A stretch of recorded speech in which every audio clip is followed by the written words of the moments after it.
శక్తి అంతరంగాన మహాశక్తి.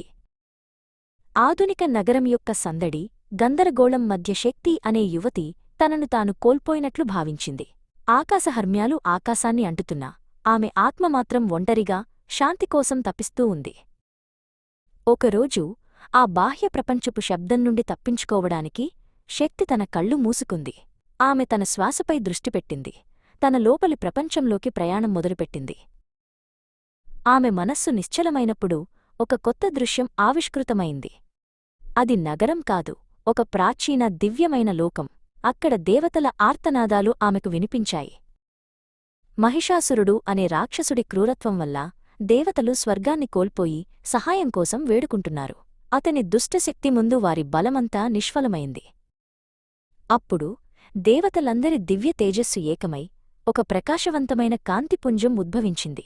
ఆ కాంతి నుండి ఒక శక్తివంతమైన దేవత ఆవిర్భవించింది. ఆమె శ్రీమహాచండిదేవి. గంభీరమైన సింహంపై ఆసీనురాలై అనేక చేతులలో ఆయుధాలు ధరించి ఆమె దివ్యస్త్రీ శక్తికి ప్రతిరూపంగా నిలిచింది. ధర్మాన్ని పునఃస్థాపించడానికి ఆమె సిద్ధంగా ఉంది. భయంకరమైన యుద్ధం మొదలైంది. దేవి ప్రతి దెబ్బకు చీకటి శక్తులు నశించిపోయాయి. ఆమె సింహనాదం ఉరుములా ప్రతిధ్వనించింది. శక్తి ఆ దృశ్యాన్ని మంత్రముగ్ధురాలై చూసింది. చివరకు ఆమె మహిషాసురుడిని ఎదుర్కొంది. ఆ రాక్షసుడు తన రూపాన్ని మార్చుకున్నాడు, కాని ఆమె దివ్యశక్తి నుండి తప్పించుకోలేకపోయాడు. తన త్రిశూలంతో దేవి ఆ రాక్షసుడి గుండెను చీల్చి అతని దుష్టపాలనను అంతం చేసింది.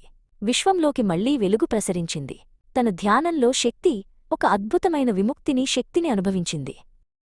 శక్తి కళ్ళు తెరిచింది. నగరం యొక్క శబ్దం ఇంకా ఉంది, కాని అది ఇప్పుడు ఆమెను ఇబ్బంది పెట్టడం లేదు. చండిదేవి యొక్క ధైర్యం, బలం కేవలం పురాణగాథ కాదని, అది తన ఆత్మలో ఉన్న చీకటిని జయించడానికి ప్రేరణ అని ఆమె గ్రహించింది. తనలోనూ ఆ మహాశక్తి ఉందని ఆమె తెలుసుకుంది.